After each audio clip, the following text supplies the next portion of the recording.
Pessoal, então agora, nessa segunda parte do vídeo, né, da aula de hoje, nós vamos começar a falar introdutoriamente dos sistemas eletroquímicos, né?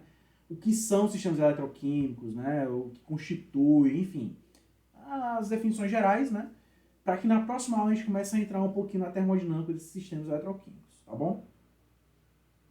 Pessoal, então é o seguinte, de antemão, o que eu posso adiantar para vocês, né, como a gente vai ver aqui já já. A eletroquímica, né, é o estudo, né, de reações de oxidação e redução, né, que vão ocorrer na interface, tá? Ou seja, na interface da interfase eletrodo-solução. Por quê? O eletrodo é uma fase sólida, né? A solução é outra fase, uma fase líquida. E as reações vão ocorrer nessa interface, ou seja, nas imediações, né, dessa interfase aí, certo? Então é uma ciência interfacial, vamos assim dizer, né? Beleza? Você vai ter, no mínimo aí, né, duas fases, né? A fase, o eletrodo e a solução. E aí as reações vão ocorrer na interface dessa interfase, ok? Então, ó, quando um sistema contém espécies carregadas, né, e pelo menos uma espécie carregada não consegue penetrar em todas as fases do sistema, algumas das fases podem ficar eletricamente carregadas, certo?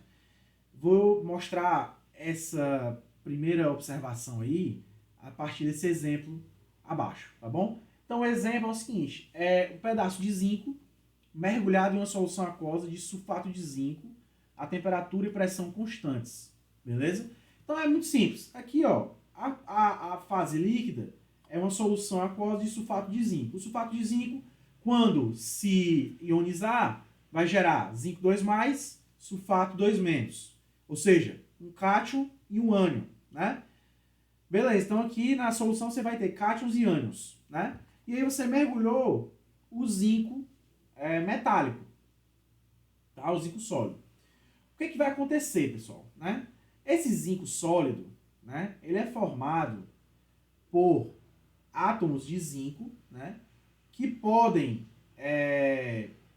nos quais os elétrons podem, vamos assim dizer, entre aspas, né, caminhar livremente sobre o metal.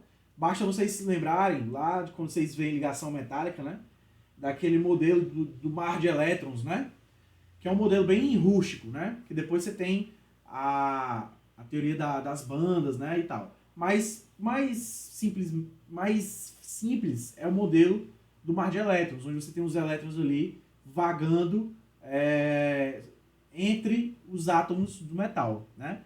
Então, o zinco ele pode estar na forma de zinco 2+, e os elétrons ali caminhando, né, entre eles, beleza?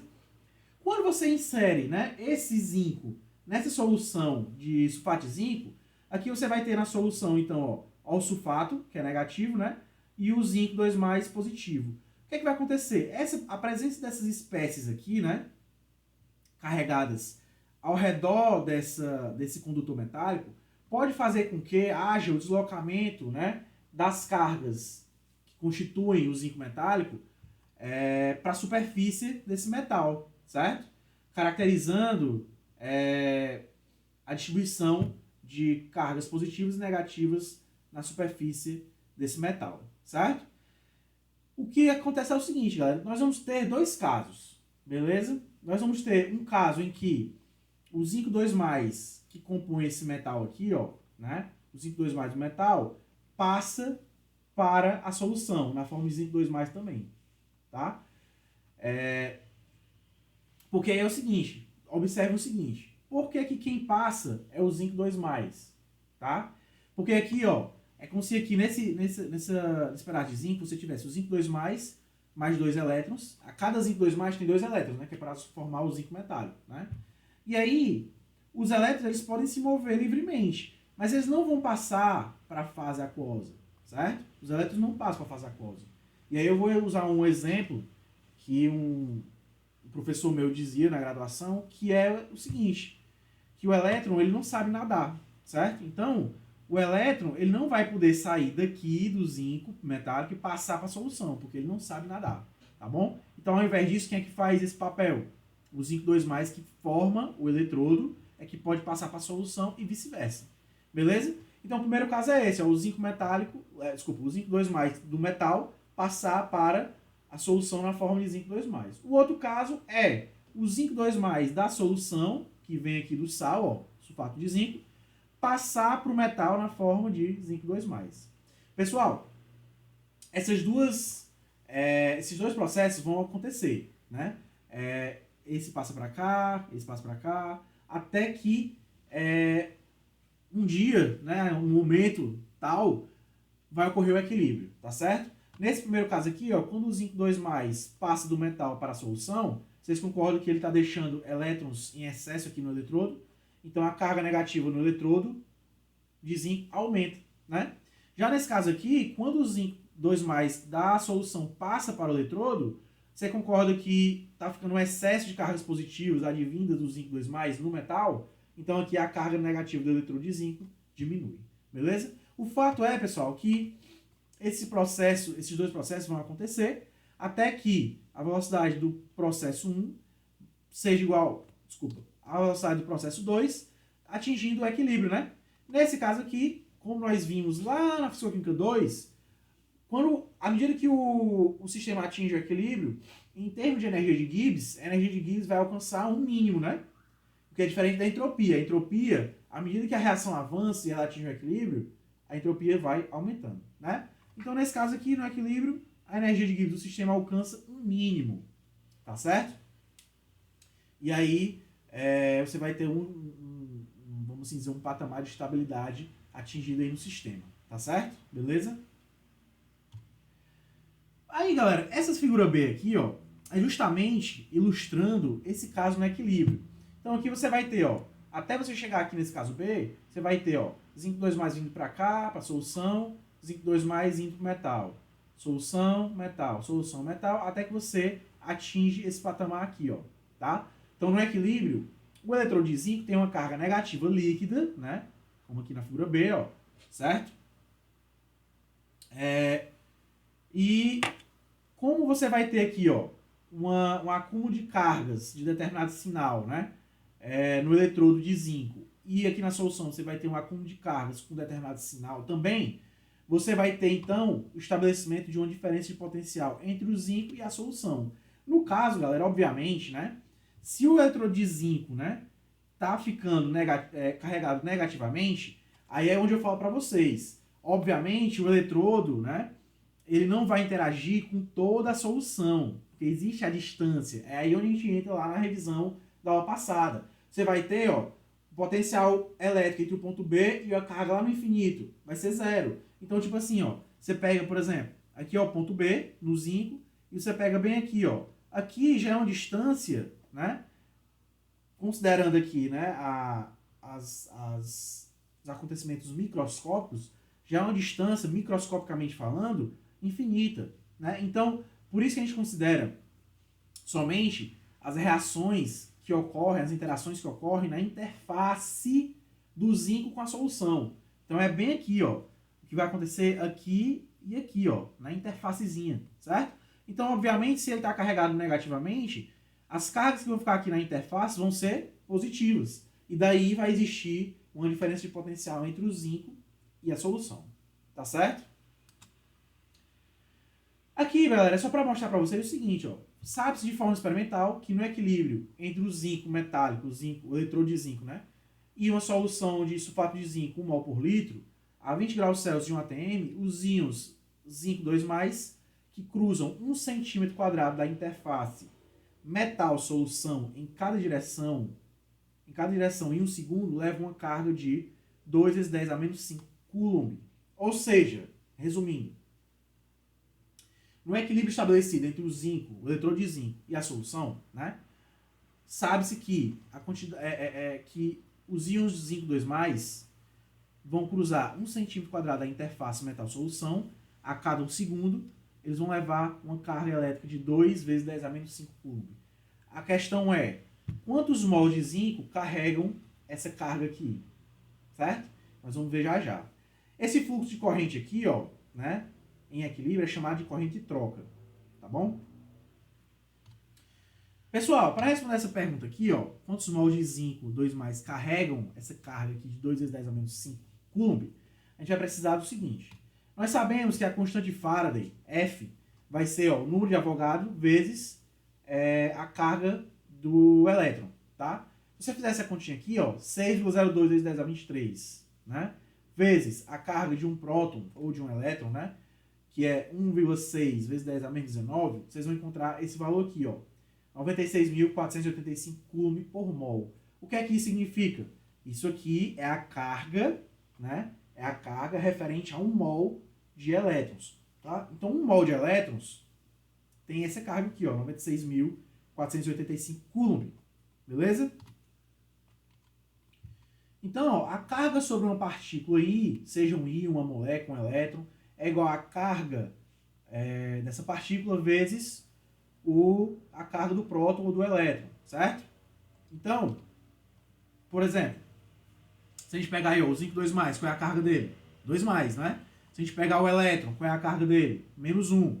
E se a gente pegar a água, que é uma substância, uma molécula eletricamente neutra, qual é a carga dela?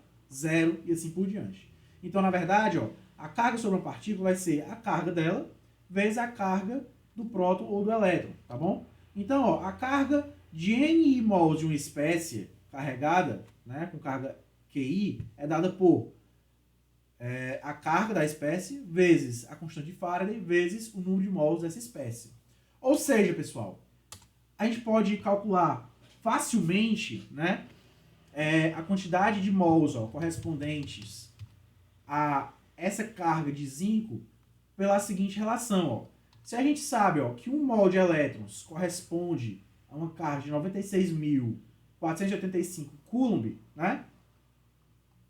Então, uma carga de 2 vezes 10 a menos 5 coulomb vai ser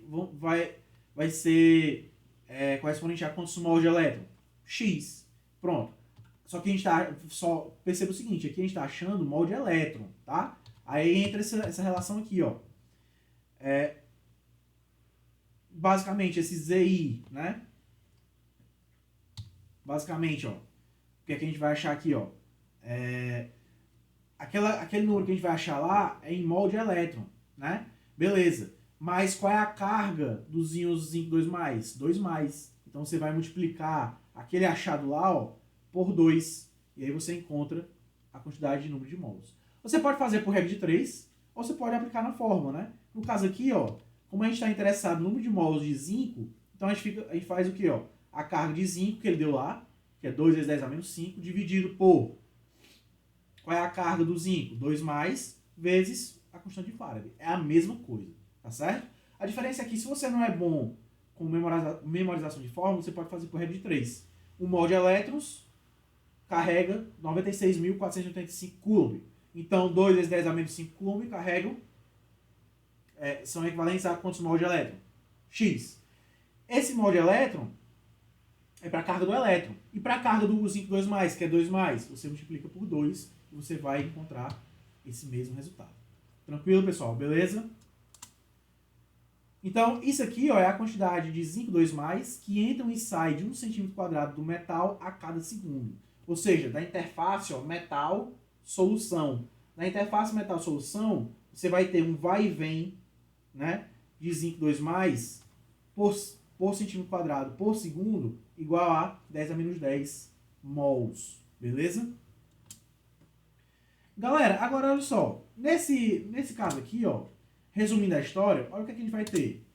Em qualquer interface metal-solução em equilíbrio, existe uma diferença de potencial. Beleza? Então você pode pegar, por exemplo, um copo de água e colocar, né, um pedaço de metal, certo? Você observaria uma diferença de potencial? Sim, entre o metal e a solução. Você pode pegar uma solução eletrolítica, né? Ou seja, uma solução de NaCl, colocar um pedaço de zinco, vai observar também. Certo? Então, em qualquer interface que você tenha de duas interfaces, qualquer interface em que você tenha duas fases diferentes, né, em equilíbrio, você vai ter, então, a diferença de potencial estabelecida. tá bom? A magnitude, ou seja, a intensidade, né? E o sinal da diferença de potencial vão depender da temperatura, pressão, natureza do metal, né? Ou seja, se for zinco vai ser uma diferença de potencial, se for cobre, outra diferença de potencial, se for ouro, outra diferença de potencial e assim por diante, né? Da natureza do solvente, uma coisa vai ser água, outra coisa vai ser uma solução de NaCl, outra coisa vai ser uma solução de sulfato de zinco, outra coisa vai ser, enfim, uma solução de suco de limão, certo? Enfim, tá? E das concentrações dos íons do metal na solução. Também impacta bastante na diferença potencial a concentração dos íons em solução, beleza? Pessoal, agora eu vou dar um exemplo 2, né? Que é um pedaço de cobre em contato com um pedaço de zinco, beleza? Olha só. Imagina aqui, ó, você tem aqui, ó, um pedaço metálico, aí metade é formado por zinco e outra metade é formada por cobre. Você tem dois componentes diferentes, né? Mas numa mesma placa, por exemplo. Olha só, aqui, para vocês verem que a eletroquímica também não é só uma interface de interfases sólido-líquido. Aqui você tem uma interfase, ó, sólido-sólido, né? Você tem duas fases, uma fase A e uma fase B, só que ambas são sólidas, beleza? E dessa mesma forma aqui, você vai ter uma diferença de potencial, beleza? Então, olha só, por que você vai ter uma diferença de potencial aqui? A gente sabe que a difusão iônica nos sólidos é extremamente lenta à temperatura ambiente. Ou seja, se você tiver uma placa, que metade da placa seja zinco e a outra metade seja cobre, esses íons eles vão poder transitar também, assim como na solução, né? Só que, como você está tratando só de sólido, essa difusão iônica à temperatura ambiente ela vai ser lenta. Tá? Os íons vão ter dificuldade de se movimentar nos sólidos, né? Beleza? Mas os elétrons, aí aqui é o contrário, né? Lá na solução, né? Quando você tinha o metal e a solução, os elétrons eles se moviam, ó. Eles podem se mover aqui no eletrodo, mas não passam para a solução. Já nesse caso aqui, como ambos são sólidos, são os elétrons que se deslocam livremente de um metal para o outro, né? Então os elétrons eles podem sair do zinco e vir para o cobre, por exemplo, né? E aí, essa distribuição de cargas, né? Nesse caso aqui, ó, do zinco e do cobre, quando ele atingisse seu equilíbrio, ia ficar assim, ó, o zinco ia ficar positivamente carregado e o cobre negativamente carregado, com excesso de elétrons, ou seja, houve migração de 2 elétrons do zinco para o cobre. E aí isso aí vai estar diretamente ligado ao que? A diferença de potencial, com potencial padrão do cobre, do zinco, que a gente vai ver mais na frente, beleza? Mas essa diferença de potencial aqui, ó, ou seja, essa diferença de distribuição de cargas no zinco e do cobre, poderia ser visto facilmente no eletroscópio, que é um instrumento adequado para medir, através da repulsão, né, a existência do acúmulo de cargas positivas no zinco e de negativas no cobre, tá bom? E aí a magnitude da diferença de potencial da interfase entre os dois metais depende da temperatura. A interfase, galera, é justamente isso aqui, ó. Porque isso aqui é uma fase alfa, isso aqui é uma fase beta. Apesar de que ambas as fases são sólidas, não importa. Mas são fases distintas, são compostas por átomos diferentes, tá bom? Então, essa diferença de potencial vai ser muito dependente da temperatura de execução do experimento, né? A transferência de carga entre duas fases alfa e beta produz uma diferença de potencial elétrico entre as fases em equilíbrio, né? Ou seja, o potencial aqui, ó, em A, que é o zinco, vai ser diferente do potencial em B, que é o cobre, tá? Em que em potencial A e B são os potenciais nas fases alfa e beta. Então, isso aqui traduz justamente isso aqui, ó. Fase alfa, fase beta, transferência de carga entre as fases. Você vai gerar, ó, uma diferença de potencial entre essa interfase aí, tá? Dessa forma, define-se o sistema eletroquímico como um sistema em que existe uma diferença de potencial elétrico entre duas ou mais fases, beleza? No caso lá do eletrodo com a solução, você tem aqui, ó, fase A, fase alfa, fase beta também, ó, duas fases. Só que essa fase é sólida e essa fase é líquida. Mas o que eu quero que vocês entendam é que fase que nós estamos chamando aqui é a fase de questão de componente, tá certo? Fase alfa é um componente, fase beta é outro componente, tá bom? Então tá aí. Se nós tivermos, né, um sistema em que existe uma diferença de potencial elétrico entre duas ou mais fases, teremos então um sistema eletroquímico, beleza? Pessoal, agora só pontuando alguns fatores que afetam a diferença de potencial entre duas fases, tá bom? A orientação das moléculas de água, tá? As moléculas de água elas vão sofrer, como a molécula de água ela tem natureza elétrica, né? Ela é composta por dipolos, né? Então ela vai sofrer um efeito vamos dizer, do campo elétrico gerado aí por essas duas fases, né? Então, a orientação da molécula de água vai mudar conforme você tenha esse campo elétrico no meio e essa orientação das moléculas de água influencia na diferença de potencial, tá bom? A polarização da carga eletrônica nas moléculas de água. A mesma coisa. Quando você tem o eletrodo lá de zinco carregado negativamente, esse acúmulo de cargas, né, negativas vai influenciar, vai distorcer a nuvem eletrônica do dipolo da água. Então isso também causa uma polarização, né, dessa molécula de água. Ela vai ser distorcida mais para um lado, então polarizando essa molécula. Então isso também afeta a diferença de potencial no meio, tá? A distribuição não uniforme de íons. Pessoal, aqui, ó, nesse exemplo, à medida que você, né, solta zinco 2+ do metal para a solução, você vai começar a ter um acúmulo de cargas positivas na solução, né? E um acúmulo de cargas negativas no eletrodo. Então, essa distribuição, né, não uniforme dos íons, na solução principalmente, também afeta bastante essa diferença de potencial, tá bom? Entre o metal e a solução, por exemplo. Observação 1, né? Existe também, galera, a possibilidade de ocorrência de diferença de potencial sem transferência de carga. Como é que é isso? Isso ocorre, por exemplo, no caso de um sistema bifásico formado por água líquida e benzeno líquido, os quais são quase miscíveis. Galera, seria o seguinte, ó. Imagine lá na prática de orgânica, vocês fazem uma partição, né? Uma extração líquido-líquido. Então, por exemplo, vamos nem pegar benzeno não, pegar água e óleo, né? Você pega a água, o óleo fica em cima, a água embaixo, eles não se misturam. Só que aí, galera, é o seguinte, ali a conformação das moléculas de água na interface com o óleo é diferente da conformação da água, né, que está mais abaixo, que está mais distante da interface com o óleo, tá? Então isso gera, essa diferença conformacional gera, né, por exemplo, dipolos, né, que podem provocar uma diferença de potencial, tá certo?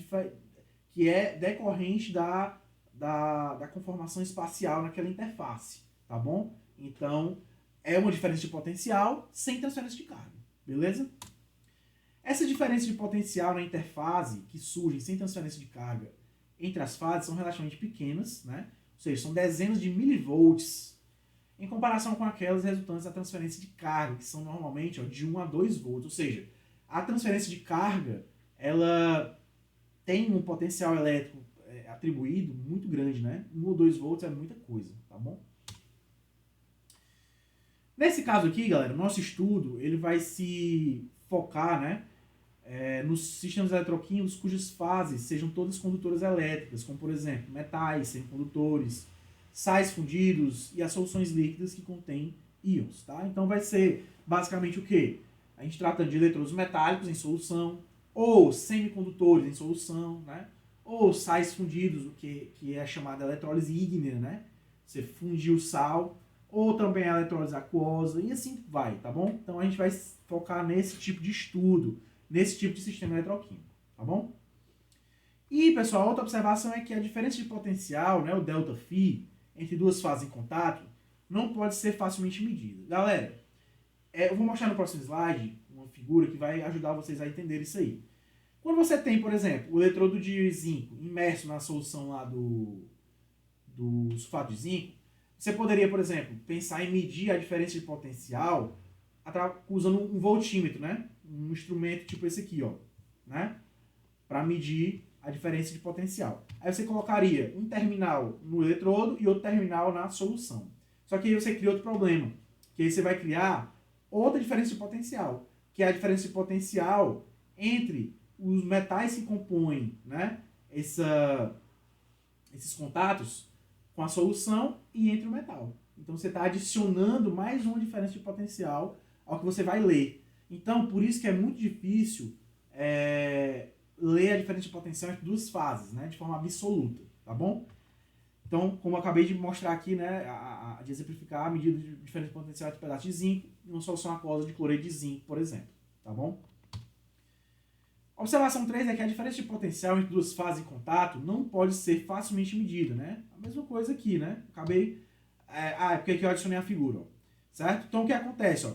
Quando você vai medir, por exemplo, né, a diferença de potencial entre essas duas soluções, ó, né? Você está conectando uma saída aqui a essa solução 1 e essa outra saída a essa solução 2. Então, você está criando uma diferença de potencial aqui entre o metal que compõe essa conexão e essa solução e o metal que compõe essa conexão e essa solução. Como eu falei no slide passado, você está criando outras diferenças de potencial, você está adicionando diferenças de potencial ao sistema. Beleza? Então, como é que a gente pode, então, realizar essa diferença, essa medição de diferença de potencial? A gente vai conseguir medir, galera, DDP, né, entre interfaces, né, de mesma composição. Ou seja, se você tivesse aqui um eletrodo de zinco e aqui fosse uma solução de cloreto de zinco, e aqui desse outro lado um eletrodo de cobre e uma solução de cloreto de zinco. Aí você ia medir a diferença de potencial entre os dois eletrodos, porque a solução é a mesma. Você não teria mais essa diferença de potencial gerada entre o condutor e a solução, porque agora você está medindo a diferença de potencial entre os condutores, né, devido à presença nessas soluções, beleza? Então, resumindo, a gente vai ter aqui o seguinte, ó, ainda que a diferença de potencial entre fases em contato não possa ser medida facilmente, ele pode ser calculado a partir de um modelo mecânico estatístico do sistema, certo? Ou, né, essa diferença de potencial pode ser calculada se a distribuição de cargas e de polos na região da interfase é conhecida, né? E, de preferência, que seja entre soluções de composição semelhantes, né? Como a gente vai ver mais na frente. Ou seja, você imergir um pedaço de zinco, uma solução de cloreto de zinco, e um pedaço de cobre na mesma solução. Aí você teria como medir essa diferença de potencial. Beleza, pessoal? Galera, essa primeira aula a gente vai ficar por aqui, tá bom? Dê uma lida depois no capítulo, certo? Que é só a introduçãozinha. Na próxima aula que a gente vai começar realmente a envolver a termodinâmica aí nos sistemas eletroquímicos, tá certo? Beleza, galera? Então, é isso aí. Estudem, leiam o capítulo, resolvam exercícios e a gente continua na próxima aula, beleza? Valeu!